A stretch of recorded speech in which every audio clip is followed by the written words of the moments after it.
everyone, and welcome to another episode of the Dr. Music Podcast, where today I have Miss Nili Brosh with me.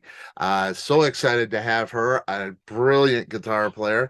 She has played with some of the greatest musicians in the world, including Steve Vai, Tony MacAlpine, Jennifer Batten, the Aristocrats, so many more. She's also a member of Danny Elfman's band, as well as melodic death metal band Dethklok. From Danny Elfman to Dethklok. So let's hit the in between. She has also been a cast member of Cirque du Soleil's production of Michael Jackson 1 since 2017, where she plays a feature character called the Muse. Uh, all across the board. Nili has two brand new singles coming out, Song for Hope on May 9th and Lavender Mountains on May 10th.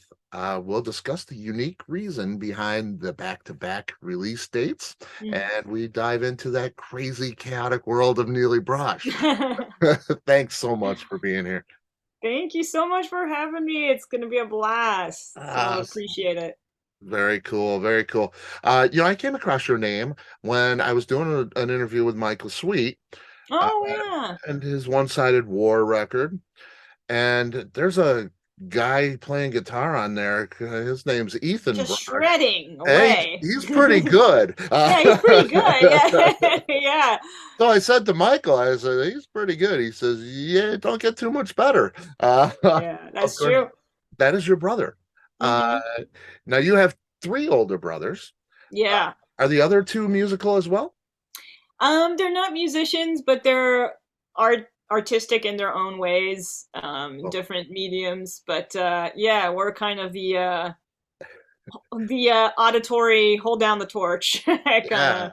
it's Yeah. it's pretty cool. Now born in Israel, hmm parents musical?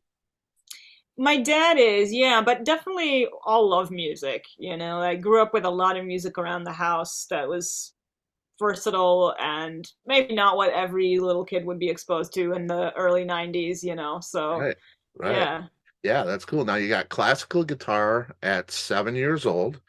We Oh, use those terms loosely, though, you know what I mean? Because my kid is serious about any kind of, I should have said nylon string, but you know what I mean. It's like I yeah. started taking some lessons and ignoring practicing and all that stuff back then. So Of course.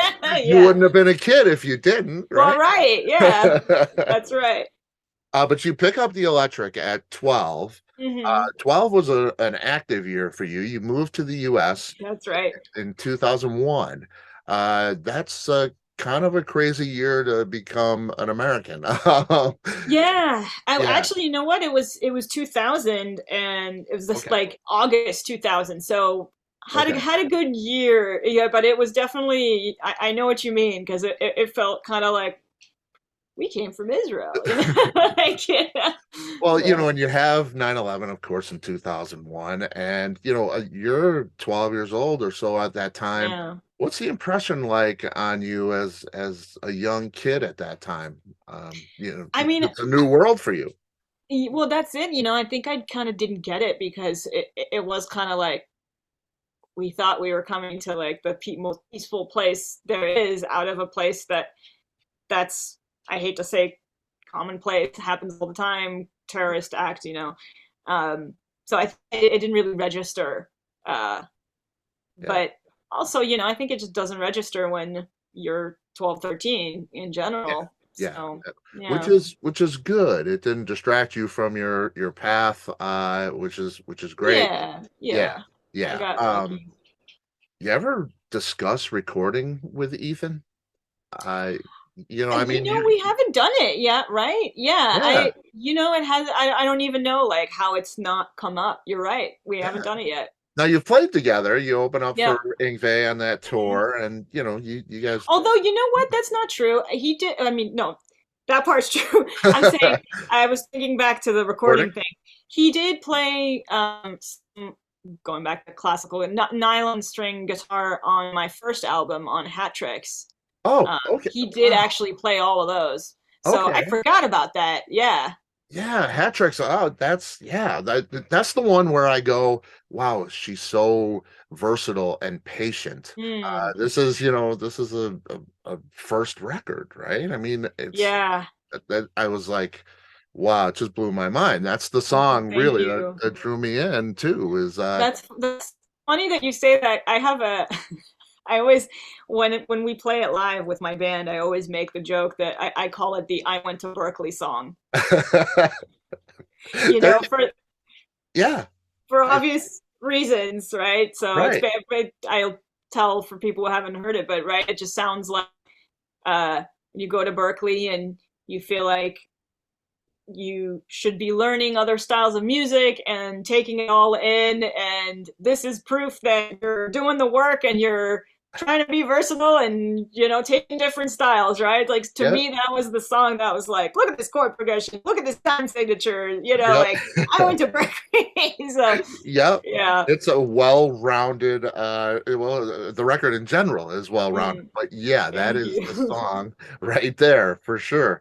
But it Yeah. doesn't sound rigid. Well, I appreciate that. Yeah, Thank you. yeah, it's fantastic. Graduated from Berkeley, 2009, began teaching right away in their summer programs. Hmm. Incredible. And Ethan as well at Berkeley All grad. right. Yeah. Yeah. Yeah. Uh, just Yeah. just it speaks to your talent for sure. I gotta tell you, I did not feel prepared to be thrown into the fire like that. I'm kind of like, I don't know why they did that, especially because, at the time, I was not that many years older than, it's a teenage program for the most part. It's high school kids, Right. and I felt very much kind of like, how can I sell myself as a teacher? I'm only a couple years older than these guys. They know it. I know it. It was just kind of like, it was really being thrown into the deep end, but I'm grateful for it because you have to pull it together. Yeah. Yeah, it's incredible. Really great. Now I look at your talent and the fact that you played and recorded with all these great musicians and you've had opportunities. Um, I think to myself, being female hasn't really been an obstacle for you. And I hear that, you know, it's a man's world kind of thing. And I think Mm-hmm. times have changed. Am I being Mm-hmm. naive? What has your experience been like as a female? Do you feel like you've been discarded at points and things like that? Um, I think you're right that we definitely seem to be, at least in a lot of ways, in a different place because I know a lot of working amazing female guitar players, and Mhm. that can't just be a coincidence. You know what I mean? That there's Right, so many, not just out there, but like it's a good portion of the working musicians. So I think that is big. Um, it's hard to tell if it's ever like really hindered me because so much happens without you knowing about it. I kind of always felt like, at least up until a few years ago, I felt like it kind of evens out that for every person that gives you more than you're due because you're female, there's another person that doesn't give you enough credit because you're female. So I just kind of felt like it's at the end of the day that the people that know that stuff doesn't matter, know that it doesn't matter. And so yeah, I mean, I do feel lucky to live at a time where it never feels like it really cost me a gig or anything like that. So right. I'm aware of the time and place I live in, so I'm very grateful. Yeah. Yeah, and that is a beautiful thing to hear, actually. It hasn't always been like that. We all know that. I know. Yeah, and we're Yeah. continuing to find out like how much it hasn't, Right. right? So, Right, right. So it's good to hear that with that change is being made. And I see that video with Steve Vai. mm, You have a 10-year-old girl, Ellen, back there dude, she's playing so bass. good. I mean, She's so I good, follow her man. on Instagram and it's She's like, adorable. Yeah. wow. And she I is know. the brightest star there is. Oh yeah. Uh, And always smiling. And I gotta tell you, when we were there that day, she was standing with her bass the entire day. She would not put it down. And it's a heavy instrument. right, it weighs more than she does, probably. I don't hold on to my guitar all day long anymore, And so Right. I was just like, look at this like tiny I'm like, I love it. It's Yeah. it's so awesome. I do too, and I look at that, and I'm just and I love the fact that Steve will stand beside her, and Oh yeah. it's just that Yeah. that again, times they're changing, and Hmm. respecting people for who they are. It's a great thing. And Uh, I have to say that, sorry to cut you off, but yeah, all the guitar players like the heroes that we grew up on are like all awesome that way. They're all super supportive, like I know Nuno's like that, and Steve Lukather and all those guys, like they're all about like getting the women as like a part of this, that just it all doesn't matter, it Right. should all be involved. And I love seeing that come from them, because I feel like I feel lucky that those are the heroes that I had to look up to, that they're that cool. Yeah, that's cool. And you mentioned Nuno. That's kind of, I've Mm. heard that's kind of the reason you picked up the. Yeah, a little bit. Yeah, that's a good reason. Yeah, it is. Yeah, it's Yeah. still doing his thing, and they got a new Yeah. record coming out, which is Oh great. my God, so good. How good is that? Yeah, Like all it's three new songs. One of them, I forget, I think it's Banshee, the one that sounds like it's off the first album. yeah, yeah, it's great. It's It's great. yeah. I love seeing that, especially I know. It two. warms my heart, Yeah, seriously. yeah, yeah. It's great to see those bands being able to still make a Exactly. living, be out there, play for Yeah, us. It's exactly. it's cool. Let's talk about these songs. Yeah. This is great. Song for Hope and Lavender Mountains. Hmm. Uh, I'm told they're meant to be heard back to Hmm. back. Now, Right. Song for Hope, May 9th, May 10th for Lavender Mountains. Right. Tell me about that concept and, the emotion and the inspiration behind these. So, I will say they're eventually due to be part of a bigger picture, but while they're probably going to be placed within a record, they're probably still going to come right after the other, because while it's not a transition, it still feels like, to me, Song for Hope comes first and then Lavender Mountains. So, with the title being super obvious, right? I felt the need for hope while this was being written in the pandemic. Solo guitar piece, very mellow, very, Mhm. again, needing to find that light in a really, really dark tunnel that we didn't know where it was going to come from. And then the eventual gradual transformation into this triumphant, again, more optimistic viewpoint, right? And so all this was written over the pandemic. And again, because it kept sounding to me like this is this part of the story and this is meant to go after, I was playing with releasing them at the same time, but I wasn't, I didn't want to create a whole separate album for that guaranteed that they're going to come in the right order. It's just like, why not just release one once and then right after release the second one, and then people can just listen to it in order. Yeah. And then Lavender Mountains has a music video that's going to be out May 10th as well. And I'm actually going to be hanging out on YouTube in the premiere for actually both releases. So we Cool. can talk about the music video. We can talk about Song for Hope on May 9th, and that'll be 9 a.m. Pacific time for both of those. So if you guys want to come hang out with me, I'm going to be having coffee, I guess. Yeah, I was gonna say 9 They're a.m. celebrating, still celebrating. Yeah. So, yeah. That's awesome. That's great that you do that. That's Yeah, fantastic. I mean, it's a fun hang, because stuff gets old to you quickly, right? As much as you try to put it out as quickly as possible, it already feels like history to you. So I think there's something special about a release day where you finally get to absorb it the way that everybody else does and know that it's done, and just like know that it's out there. And I want to make the time to sit with that like everybody else, because man, I've tried to do it the other way and it's impossible. It's too much of a distraction. So I'm like, okay, you really have to sit with the release and be present for it and respect it that way, I guess. Yeah, yeah, and it's great that you respect your music that much. We And try. yeah, I mean, it is. It's like a baby. It's Yeah. like your children. So, yeah, it deserves to be. It deserves to be heard that way. Do you ever consider doing the Dream Theater ELP progressive thing and Hmm. throwing all of that into one title? The two songs of Hope and I thought Song of about Hope. it. Yeah, I thought about it. Yeah, I mean, it wouldn't take a lot of work, It would just be kind of making it more of a seamless transition rather than a cut. But I mean, again, I think that's just kind of why I heard it as such. Yeah. But for some reason, it still felt like two entities. Yeah, and I think for the casual listener, I Mm. think it's probably a little bit easier to you listen to one and then listen to the other. I think Yeah, I people, think you're right. yeah, yeah, because not everybody does the 15-minute song, you know. I know. Listen, and sometimes I'm that person, whether I need to listen to it or play it, it's just kind of like, yeah, it's not different to us on this side, I feel like sometimes. Yeah, yeah, yeah. What'd you record with what's your gear on this? You recorded in a home studio? Did you go to Mhm. the studio? How did you record this one?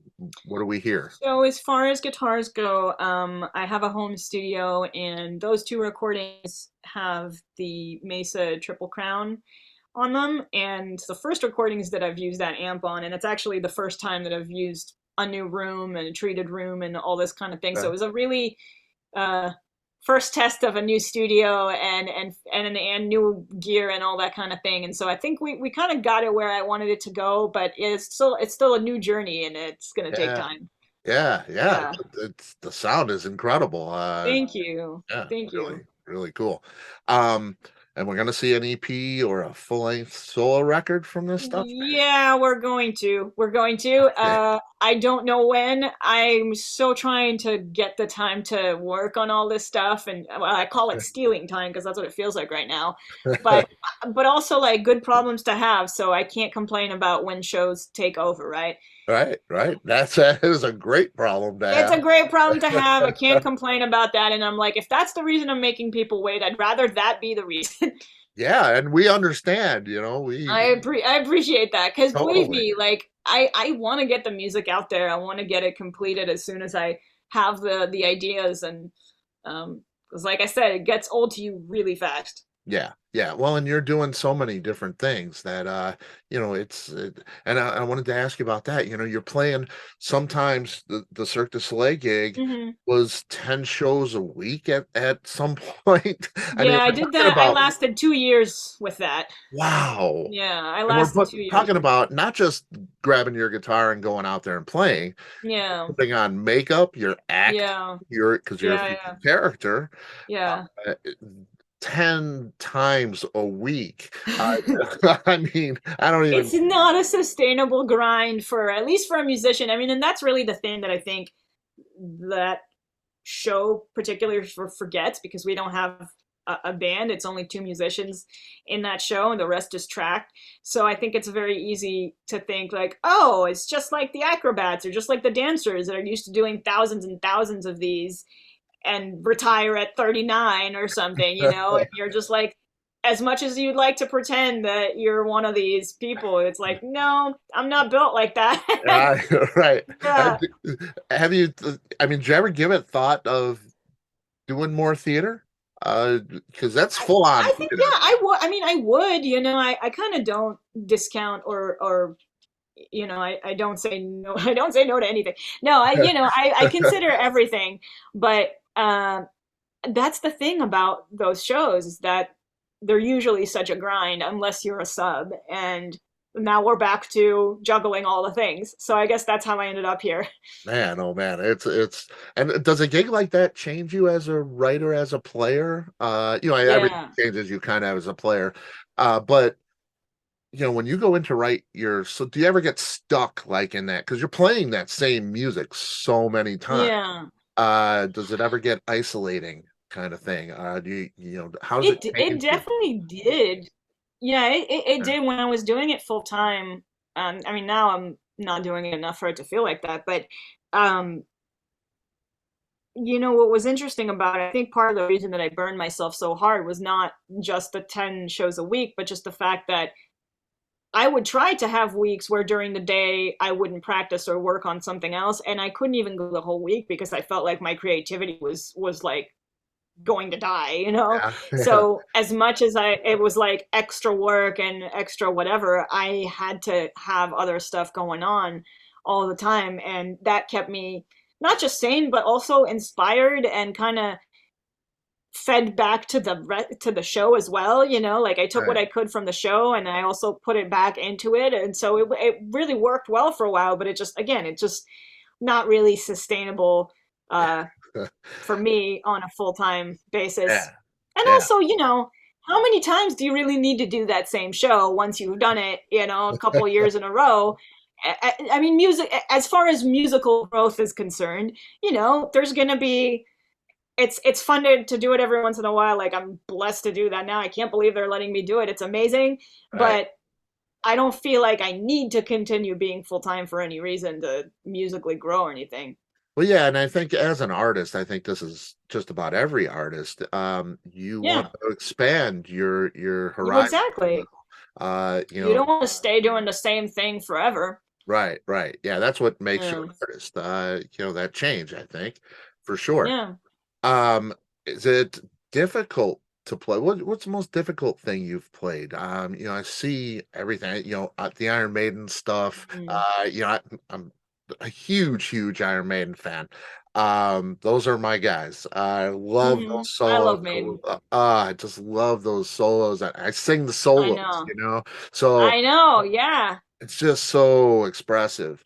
Is that hard to play? What's the hardest thing that you've had to sink into and learn? Well, Danny, Danny's an yeah, eccentric they're all, musician. yeah, they're all Uh, challenging in different ways. That's the thing, like if we're talking about like just facility wise, technically challenging, or just the emulating of a certain player and that type of thing, I think Van Halen is probably one of the toughest things because it's not just about chops, right, but also the mysteries of how and you're never going to figure out how he sounded like him because you're not him, etc. right. But just the level of nuance that there is to that, I think, makes it maybe some of the most challenging Mhm. to really play, to really sell, I guess. Right, you right. know Yeah, so yeah. yeah, but it's a hard question to answer because all the technically challenging stuff or stuff that's challenging another way, it's all of that same world. Yeah, yeah. Let's talk about Danny a little bit. Mm, You tour with play with Danny, Danny Elfman, of course. Eccentric guy. His music's really experimental and mm, eclectic, and yes. it's crazy. Does that influence of playing that? It's probably different than most things you play. Yes, absolutely. Yeah. Yeah, it's a whole different set of tools. Oh, yes. Does that influence make it into like your solo work? Will we hear a little bit of that eclectic Danny Elfman signature thing? I think you might. I mean, I'm sure you will in certain ways. I don't know what they are yet. I think that stuff maybe takes a little bit longer and it might not register in the obvious ways. But I mean, there's just a lot to pick up from him in terms of what you're saying about it being so different because when he plays guitar, when he writes guitar parts for his newer music, um, he arranges them and he works them out in ways that most guitar players don't because he thinks like him. And so the Right. way that he splits up parts and my role in the band with another guitar player is it's different than everything that I've done before. And so kind of finding that voice and figuring out where to fit and how to make these pieces work together in a way that's really different, like that's, I feel like, the stuff that I've taken the most from. Right. um but so I think when that stuff comes out, you may not hear it in the most obvious sense, but it's probably, I'm sure there's going to be something that's going to be there because you can't not at least try to soak up as much of the genius as you possibly can, right? Right, So right. Yeah, I mean you mentioned, the way he's composing things is, just I it's mean just very him. Like he's just so unique in that it's, of course, it's going to bleed to the way that he sees guitar parts. And yeah, it's really it's got to be a cool gig. I look it's, at yeah, it it's for you. unbelievable. I still don't believe it, you know what I mean? Like I've been told, I've had a lot of time to get used to it now, and I mean, still, do you ever get used to that, nah, I hope not. Yeah. Right? But Yeah. I'm looking at it and I'm like, that has got to be an adventure for a musician to, Yes, because you're playing the same things kind of, or you play this style, and then you get thrown into that, and it's like all over the place, it is. Yeah. Wow. Yeah. I just saw a segment with Danny on Mm. Amoeba Records. He does that What's in My Oh Bag. yeah, yeah, yeah. Yeah, That was a really cool it one. was really cool. Take Yeah. me through a little bit of that for you. Where did it start for you? The first records that you really picked up and listened to, and then, how did you progress through that? Um, so going back to Nuno, I guess, Porno Graffiti was the first record that really grabbed me. Um, just like a lot of other people, I loved More Than Words, but then discovered that the rest of the record is not what that song is, and I loved both of those things about it.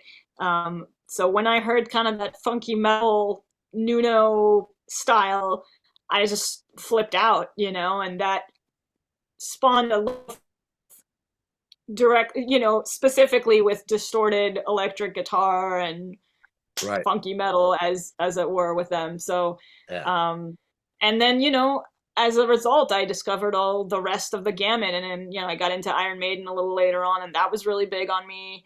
And a lot of the instrumental guys, and it's just started the journey. Yeah, that's cool. All right, you got. Sorry about that. No, that's okay. Yeah, I that's hope we okay. covered everything that you had. I could talk to you all day. It's like I know. It's like fun an old talking to you. friend. It's I fantastic. agree. I agree. Song for Hope, Lavender Mountains, Yes, May 9th and 10th. that's it. All right, and you got the Thank tour coming you. up with Baby Metal and Dethklok. Everybody Yes, can check that out. absolutely. I hope to see you at the Aragon in Chicago on September Yes, 21st. absolutely. That would be Absolutely. fantastic. Really, Awesome. thank you so much. Thank you, Scott. Have Have a a good great one. day. All right, bye Bye. bye.